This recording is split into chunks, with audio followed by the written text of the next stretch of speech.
గోవుల్ని పెంచడం అంటే గోవుల్ని పెంచడం, వ్యవసాయం చేయడం, వ్యవసాయానికి సంబంధించిన ఉత్పన్నాలు ఏదైతే ఉంటాయో ఇప్పుడు ఈ మడకలు ఏదేదో ఉంటాయి కదా దున్నేవి, వ్యవసాయానికి సంబంధించిన ఆల్ కైండ్ ఆఫ్ రిలేటెడ్ ఉత్పన్నాలు, దాన్ని ఇది ఇంపోర్ట్ ఎక్స్పోర్ట్ కావచ్చు అలాంటివి చేయొచ్చు. తర్వాత రసవస్తువులు, లిక్విడ్ ప్రోడక్ట్స్ అలాంటివి బాగా వచ్చొస్తాయి. తర్వాత తైలాలు అంటే ఆల్ లిక్విడ్ తైలాల కిందే మనకు వస్తుంది. పెట్రోలియం కావచ్చు, ఆయిల్స్ కావచ్చు, వైన్ షాప్ కావచ్చు, అన్ని రకాలవి వచ్చొస్తాయి. తర్వాత కృతక జల వస్తువులు అంటే మనం తయారు చేసిన ఈ వాటర్ ప్లాంట్స్ ఇలాంటివి ఏదైనా చేసుకోవడం అలాంటివి బాగా వచ్చొస్తుంది. తర్వాత సముద్రపు సంబంధించిన వస్తువులు అంటే ఉప్పు అయినా సరే దానికి, లేదా సముద్రంలో చేపలు పట్టి అమ్మడం ఇలాంటివి ఏదైనా చేసుకోవచ్చు. తర్వాత విశేషంగా ఈ రేడియో రిలేటెడ్, టీవీ రిలేటెడ్ దానికి సంబంధించిన షోరూమ్స్ కానీ, ఇంపోర్ట్ ఎక్స్పోర్ట్ కానీ, లేదు దానికి సంబంధించిన ఛానల్స్ ఓపెన్ చేయడం, మీడియా నడపడం ఇలాంటిది బాగా వచ్చొస్తుంది. తర్వాత బియ్యము, తర్వాత బెల్లము, తర్వాత గీ లేదన్నా వెన్న, ఈ రిలేటెడ్ ఇంపోర్ట్ ఎక్స్పోర్ట్ బిజినెస్ ఇలాంటివి దీని రిలేటెడ్ మీరు ఏం చేసినా కూడా ఎక్సలెంట్ బిజినెస్ జరుగుతుంది. దిస్ ఈజ్ పర్టికులర్ వ్యాపారము అన్నప్పుడు దీనికి సంబంధించింది. లేదన్నా సాఫ్ట్వేర్ ఇంజనీర్, ఐటీ డిపార్ట్మెంట్ చేయొచ్చు. బికాజ్ ఆఫ్ ఎలక్ట్రానిక్స్ వచ్చేస్తుంది, సాఫ్ట్వేర్ వచ్చేస్తుంది మీకు. ఇలాంటి దానికి మీరు ఎగ్జాక్ట్లీ వచ్చేస్తారు, మీకేం ప్రాబ్లం లేదు. ఇది పర్టిక్యులర్ చిత్తా నక్షత్రంలో జన్మించిన వారికి అచ్చొచ్చేది ఏది వ్యాపారాలు. అయితే ఇక ఇదే నక్షత్రంలో జన్మించిన స్త్రీలు ఎలా ఉంటారు?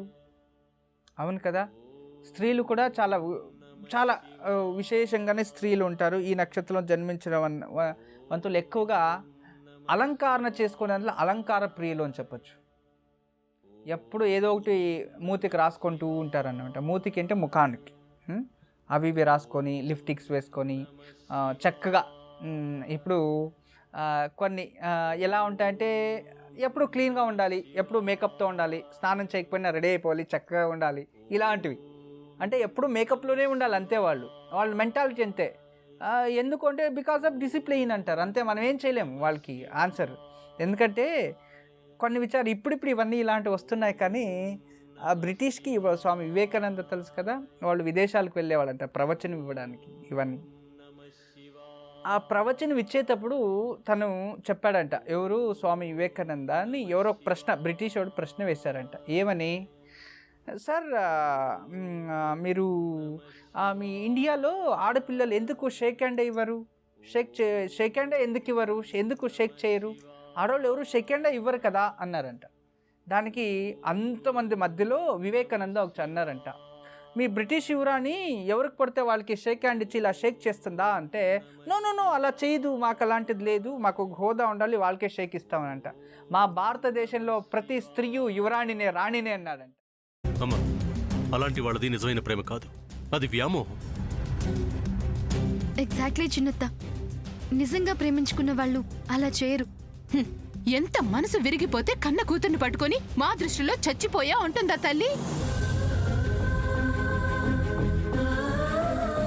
అది సరే అమ్మా, తన కూతురుతో తన మాట అనేటప్పుడు ఆమె మాటల్లో వ్యథ, కళ్ళల్లో బాధ గమనించావమ్మా? పెద్దబాబుకు బర్త్డే విషెస్ చెప్పు కూడా వెళ్ళాం కదా. ఊరికే ఎలా కాలిపోతుంది? మంట పెడితేనో పడితేనో తగలబడుతుంది.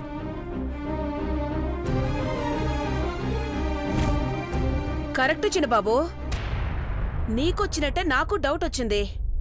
పార్వతే షర్టును తగలబెట్టిందనుకుంటా.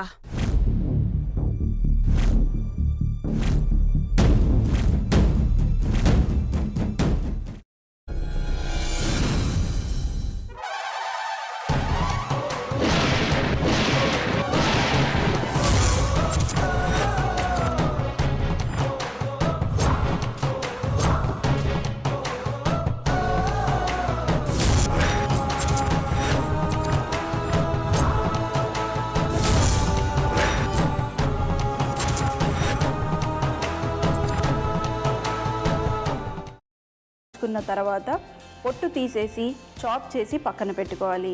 ఒక ప్యాన్లో కొద్దిగా నూనె వేడి చేసి అందులో ఆవాలు, మినప్పప్పు, శనగపప్పు, కరివేపాకు, సన్నగా తరిగి పెట్టుకున్న ఉల్లిపాయలు వేసుకుని 1 నిమిషం పాటు వేయించుకోవాలి. ఆ తర్వాత కాల్చి కట్ చేసి పెట్టుకున్న వంకాయని కూడా అందులో వేసుకుని బాగా మిక్స్ చేసి బౌల్లోకి ట్రాన్స్ఫర్ చేసుకుని అందులో తగినంత చిక్కటి పెరుగు లేదా పల్చటి పెరుగు వేసుకుని మిక్స్ చేసి అన్నంతో కానివ్వండి, చపాతీతో కానివ్వండి సర్వ్ చేసినా చాలా బాగుంటుంది.